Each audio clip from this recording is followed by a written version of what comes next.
বিচাৰিছো চাঞ্চল্যকৰ খবৰ ৰাজ্যত এবাৰ জঘন্য কাণ্ড সংঘটিত হোৱা পৰিলক্ষিত হৈছে স্কুললৈ গৈ থাকোতেই দুই দেৱশিশুক অপহৰণ কৰি অতি নৃশংসভাৱে হত্যা কৰি পেলাই দিছে দুৰ্বৃত্তই ক'ত সংঘটিত হৈছে সমগ্ৰ ঘটনা বৰ্তমান মুহূৰ্তত আইনী প্ৰক্ৰিয়া কিদৰে আগবাঢ়িছে পৰিস্থিতিৰ প্ৰতিটো তথ্য আহি পৰিছে জনোৱাৰ চেষ্টা কৰিম অত্যন্ত গুৰুত্বপূৰ্ণ খবৰ দুই কণমানিৰ সৈতে হোৱা ভয়ংকৰ কাণ্ডই জোকাৰিছে ৰাজ্য বিদ্যালয়লৈ গৈ থাকোতেই স্কুললৈ যোৱা বিদ্যালয়লৈ যোৱা পথতেই অপহৰণ কৰি দুই কণমানিক হত্যা কৰি পেলাই থোৱা হৈছে হাবিত উদালগুৰিৰ টংলাৰ ঘটনাক লৈ ৰাজ্যজুৰি চাঞ্চল্য বিৰাজ কৰিছে গুৰুত্বপূৰ্ণ খবৰ এই মুহূৰ্তত জনাৰ চেষ্টা কৰিছো দুৰ্বৃত্তৰ নৃশংসতাৰ বলি দুই ভাতৃ গৌৰৱ শৰ্মা আৰু কৌশিক শৰ্মা শুকুৰবাৰে বিদ্যালয়লৈ যোৱাৰ পৰাই নিৰুদ্দেশ হৈ আছিল দুই শিশু আৰু অৱশেষত আজি উদ্ধাৰ হৈছে দুই শিশুৰ মৃতদেহ জঘন্য ঘটনাৰ পাছতে ঘটনাস্থলীলৈ ইতিমধ্যে ৰাওনা হৈছে CIDৰ দল দেশজুৰি দোষীক উচিত শাস্তি প্ৰদানৰ দাবী উত্থাপন কৰিছে দুই কণমানিৰ সৈতে হোৱা ভয়ংকৰ কাণ্ডই জোকাৰিছে ৰাজ্য আমি পুনৰবাৰ উল্লেখ কৰাৰ চেষ্টা কৰিছো ৰাজ্যত পুনৰবাৰ জঘন্য কাণ্ড সংঘটিত হোৱা পৰিলক্ষিত হৈছে বিদ্যালয়লৈ যোৱাৰ পথতে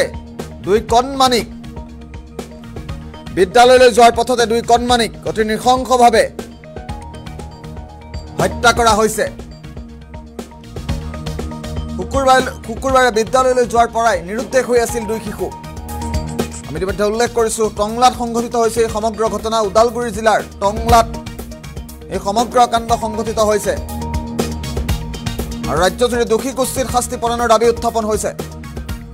আমি দৃশ্যাংশ এই মুহূৰ্তত দেখুৱাইছো শুকুৰবাৰৰ পৰাই নিৰুদ্দেশ হৈ আছিল দুই দেৱশিশু কৌশিক শৰ্মা আৰু গৌৰৱ শৰ্মা নামৰ দুই শিশুক অপহৰণ কৰি দুৰ্বৃত্তই অতি নৃশংসভাৱে হত্যা কৰি পেলাই দিছে হাবিত ইতিমধ্যে ঘটনাস্থলীলৈ CIDৰ দল ৰাওনা হৈছে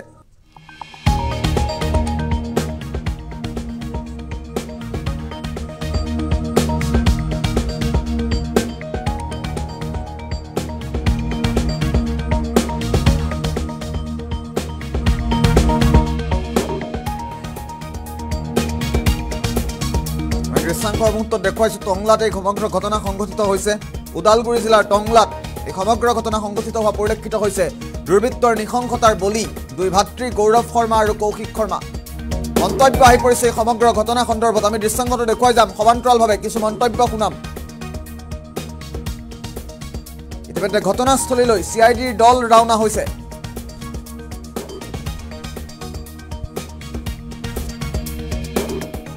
আমাৰ টংলাৰ নিকটৱৰ্তী পাইনিয়াৰ কলেজৰ ওচৰৰে মহেন্দ্ৰ শৰ্মা আৰু গীতা শৰ্মাৰ দুই পুত্ৰ গৌৰৱ শৰ্মা আৰু কৌশিক শৰ্মা তেওঁলোকে বিদ্যালয়লৈ যোৱা মুহূৰ্তত তেখেতসকলৰ নিখোজ হোৱা খবৰটো বিদ্যালয়ৰ কৰ্তৃপক্ষই তেখেতসকলৰ পৰিয়ালবৰ্গক জনায় পৰৱৰ্তী সময়ত পৰিয়ালবৰ্গই স্থানীয় প্ৰশাসনৰ লগত যোগাযোগ কৰি তেখেতসকলে এজাহাৰ প্ৰদান কৰা বুলি আমি খবৰ পাইছোঁ পৰৱৰ্তী আমি টংলা অঞ্চল ছাত্ৰ সন্থা জিলা ছাত্ৰ সন্থা আমি তেখেতসকলৰ পৰিয়ালবৰ্গৰ লগত যোগাযোগ কৰোঁ তেখেতসকলৰ বাসগৃহত উপস্থিত হওঁ আৰু আমি তাৰ পৰাই প্ৰশাসনৰ আমি টংলাৰ ভাৰপ্ৰাপ্ত আৰক্ষী বিষয়াৰ লগত আমি যোগাযোগ কৰোঁ তেতিয়ালৈকে ভাৰপ্ৰাপ্ত আৰক্ষী মহোদয়ে আমাক জনোৱা মতে তেখেতসকলৰ যি অভিযান তেখেতসকলে তীব্ৰতৰভাৱে গঢ়ি তুলিছে কিন্তু বৰ দুখ লগা বিষয় যে আজি ৰাতিপুৱা আমি এক অবাঞ্ছিত খবৰ এটা পালোঁ যে দুয়োটা দেৱশিশুকে কোনো দুৰ্বৃত্তই গল কাটি কিনে হত্যা কৰি ইয়াতে টংলা বাঞ্চেৰীৰ ওচৰতে শস্ত্ৰপাৰাৰ এই অঞ্চলতে পেলাই থৈ গ'ল এইটো অত্যন্ত দুখজনক বিষয় আৰু আমি চৰকাৰ প্ৰশাসনক আহ্বান জনাইছোঁ যে তেখেতসকলে এই দোষীক কৰায়ত্ব কৰি উচিত শাস্তি যাতে প্ৰদান কৰক আৰু পুনৰবাৰ এনেকুৱা ঘটনা যাতে পুনৰাবৃত্তি ইয়াতে নহওক সেয়ে আমি দাবী জনাইছোঁ আচলতে অতি গৰিহণাৰ যোগ্য এক কাণ্ড সংঘটিত হ'ল টংলাৰ চহৰৰ মাজমজিয়াত টংলাৰ জোৰপুখুৰী নিবাসী চিত্ৰনগৰ ৱাৰ্ড নম্বৰ খণ্ড নম্বৰ 4 নিবাসী মহেন্দ্ৰ শৰ্মা আৰু গীতা শৰ্মাৰ দুই পুত্ৰ গৌৰৱ শৰ্মা আৰু কৌশিক শৰ্মা টংলা কেন্দ্ৰীয় বিদ্যালয়ৰ ছাত্ৰ আছিলে যোৱাকালি স্কুললৈ বুলি ওলাই অহাৰ পিছত পৰা নিখোজ হৈ আছিলে আৰু অভিভাৱকসকলে স্কুলৰ কৰ্তৃপক্ষৰ লগত খবৰ লৈ যদি গম পালে স্কুললৈ ছাত্ৰ দুয়োগৰাকী গৈয়ে পোৱা নাই তেতিয়া তেখেতসকলে তেখেতসকলে বিচাৰ খোচাৰ কৰিলে আৰু স্থানীয় থানাত তেখেতসকলে জনালে অৱগত কৰিলে এজাহাৰ দাখিল কৰিলে দুয়োগৰাকী ছাত্ৰ নিখোজৰ সন্দৰ্ভত আৰু আমিও ছাত্ৰ সংগঠন হিচাপে তেখেতসকলৰ লগত খা খবৰ আৰু প্ৰশাসনৰ লগত যোগাযোগ কৰি আছিলোঁ যে তদন্ত ক্ষিপ্ৰতৰ হ'ব লাগে দুয়ো ছাত্ৰ অতি সোনকালে উদ্ধাৰ কৰাৰ যে তেওঁলোকৰ পৰিকল্পনা কৰিব লাগে বুলি আমি ভাবি আছিলোঁ আৰু আমি যোগাযোগ কৰিছিলোঁ কিন্তু শেহতীয়াকৈ আজি অতি দুখজনক খবৰ ৰাতিপুৱাৰ ভাগতে আমি পাবলৈ সক্ষম হ'লোঁ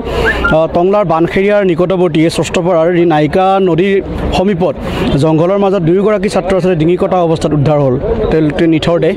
আৰু দেৱশিশু দুয়োটা কি কাৰণত কোনে এনেদৰে অমানৱীয়ভাৱে হত্যা কৰিলে আমি ভাবি আচৰিত হৈছোঁ আজিৰ দিনত এনেকুৱা অমানৱীয় কাণ্ড সংঘটিত কৰিব পৰা মানুহ এই পৃথিৱীত যে আছে গতিকে অতি গৰিহণাৰ যোগ্য অতি আমি গৰিহণা দিছোঁ আৰু প্ৰশাসনক দাবী জনাইছোঁ অতি সোনকালে এই তদন্ত ক্ষিপ্ৰতৰ কৰক আৰু এই কাণ্ডৰ লগত জড়িত হওক দোষীক কৰায়ত্ব কৰি কঠোৰৰ পৰা কঠোৰতম শাস্তি প্ৰদান কৰিবলৈ আমি আহ্বান জনাইছোঁ লগতে আমি অভিভাৱকসকলক এতিয়া অনুৰোধ জনাব বিচাৰিছোঁ বিদ্যালয়ৰ ছাত্ৰ ছাত্ৰীসকলক তেওঁলোকে যাতে বিদ্যালয়ৰ নিজেই অভিভাৱকসকলে এই কণ ছাত্ৰ ছাত্ৰীসকলক থ'ব অহাৰ ব্যৱস্থা কৰাটো উচিত আচলতে আৰু স্থানীয় প্ৰশাসনো আচলতে অতি সষ্টম হোৱা প্ৰয়োজন হৈ পৰিছে কাৰণ আজি বহু দিনৰ পিছত এনেকুৱা এটা কাণ্ড সংঘটিত হৈছে গতিকে এতিয়াও তেনেকুৱা ধৰণৰ দুৰ্বৃত্ত আমাৰ সমাজত আছে অমানৱীয় কাণ্ড সংঘটিত কৰিব পৰা গতিকে তেওঁলোকক যাতে কৰায়ত্ব কৰি নাকি লগাব পাৰে তাৰ বাবে প্ৰশাসনক অতি সষ্টম হ'বলৈ আমি আহ্বান জনাইছোঁ লগতে আজি আমি ছাত্ৰ সন্থাৰ মজিয়াৰ পৰা এটা কথাই ক'ব বিচাৰিছোঁ দেৱশিশু দুয়োটাৰে আমি আত্মাৰ সদগতি কামনা কৰিছোঁ গভীৰ সমবেদনা জ্ঞাপন কৰিছোঁ শোকসন্তপ্ত পৰিয়ালবৰ্গলৈ লগতে স্থানীয় প্ৰশাসনক পুনৰবাৰ অনুৰোধ জনাম কঠোৰতম পৰা কঠোৰতম শাস্তি প্ৰদান কৰক আৰু তীব্ৰতৰভাৱে এই তদন্ত প্ৰক্ৰিয়া তেওঁলোকে চলাই যাওক দোষীক কৰায়ত্ব কৰি তেওঁলোকক ফাঁচীৰ দৰে শাস্তি প্ৰদান কৰিবলৈ আমি দাবী জনাইছোঁ